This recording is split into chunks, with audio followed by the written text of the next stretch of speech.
In the heart of Arahant, a town nestled between rolling hills and tranquil lakes bathed in warm sunlight, lived a young woman named Anjali. Kindness bloomed as naturally in her as the wildflowers that dotted the meadows. Her apothecary wasn't just a shop filled with fragrant herbs and soothing remedies, it was a haven for anyone seeking solace or a listening ear. Anjali, known for her boundless kindness, tirelessly offered support to all who entered. But lately, a shadow of doubt had begun to cloud her sunny disposition.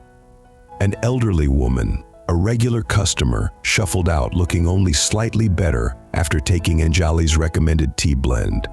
Maybe the herbs just aren't strong enough, the woman muttered, leaving Anjali with a gnawing sense of helplessness. As the sun dipped below the horizon, painting the sky in a breathtaking display of colors, Anjali found herself by the serene lotus pond. This was her sanctuary, a place where the worries of the world seemed to melt away. Yet, a troubled frown creased her brow. Though she poured her heart into helping others, self-doubt gnawed at her. Was she truly making a difference? Did her herbal concoctions and gentle words truly alleviate the suffering she witnessed? The weight of her concern settled on her heart, mirroring the heavy silence that descended upon the world as twilight deepened. Lost in thought, Anjali didn't hear the gentle footsteps approaching. A soft voice, as soothing as the rustling leaves, broke the silence. "What troubles your kind soul?" Child Anjali turned to see a wise old monk standing beside her. His eyes twinkled with the wisdom of ages. He was a familiar sight in the town, often surrounded by children eager for his stories.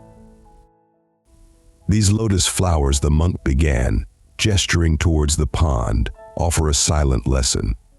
See how they rise from the depths of muddy waters, yet bloom with such exquisite beauty. They remind us that even in the darkest of times we can rise and shine." Anjali nodded, appreciating the metaphor. The lotus flowers, symbols of resilience, seemed to mock her with their unwavering beauty. Yet the weight of her concern remained. The monk chuckled softly and continued, "Perhaps a tale can offer a deeper understanding. Let me tell you about the Buddha and the butterfly." Anjali leaned in, captivated. The monk began his tale. It spoke of the Buddha, a beacon of serenity, journeying through a dense forest. He came across a butterfly struggling to emerge from its chrysalis. The fragile creature seemed on the verge of collapse, and the Buddha watched with a contemplative gaze. He pondered, should he intervene? The monk continued, splitting the screen to show the Buddha and the wise old tree. The Buddha, wise and patient, observed the butterfly's struggle. A wise old tree, its roots intertwined with the forest floor, its branches whispering secrets with the wind, spoke. "Great teacher," the tree rustled, "the butterfly's struggle is its path to strength. Allow it to unfold." The scene returns to the Buddha, who watched patiently. Time meandered by, and finally, with a tremendous effort, the butterfly emerged from its chrysalis. Its wings were crumpled and damp, clinging to its body. It looked exhausted, its struggle evident. But as the butterfly rested, a remarkable transformation began. Its wings, seemingly lifeless moments before, began to unfurl. Slowly they stretched and expanded, revealing their true beauty. The dampness began to evaporate, and the sunlight glinted off the vibrant colors that had been hidden beneath the chrysalis.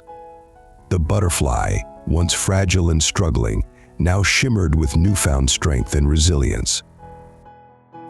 Anjali listened intently, the story resonating deep within her. The butterfly's journey mirrored her own struggles. Just as the butterfly's struggle was necessary for its transformation, perhaps her own challenges were shaping her into a stronger, more resilient person. A newfound understanding dawned on her face. Her doubt began to melt away, replaced by a sense of renewed purpose. With a heart lighter than it had been in days, Anjali thanked the monk and returned to her apothecary, Her steps felt lighter, her spirit renewed. Every act of good, every helping hand was a step towards a brighter, more compassionate world. Back in her familiar space, she greeted a young girl with a scraped knee with a warm smile, offering not just a soothing balm but also a listening ear. As a woman browsed the shelves, Anjali noticed a thoughtful expression on her face. Perhaps, Anjali thought, this woman too needed a kind word or a gentle remedy. And so, amidst the tranquil beauty of Arahant, the lessons of the lotus and the butterfly echoed. They served as a reminder that challenges, like the muddy waters for the lotus or the struggle of the butterfly, are not meant to break us. They are opportunities for growth and transformation. Just as Anjali found renewed purpose in her acts of kindness, countless others in Arahant were inspired to embrace their struggles and rise above them. The fireflies dancing among the reeds seemed to represent the spark of hope and resilience that flickered within each heart. It was a testament to the strength and resilience that reside within each of us, waiting to bloom. Dear friends, remember that life's challenges are not meant to break us but to shape us into stronger, wiser individuals. Like the lotus and the butterfly, we too can rise from our struggles, emerging more beautiful and resilient than before. Embrace your journey and let every struggle be a step towards your own transformation. Thank you for listening.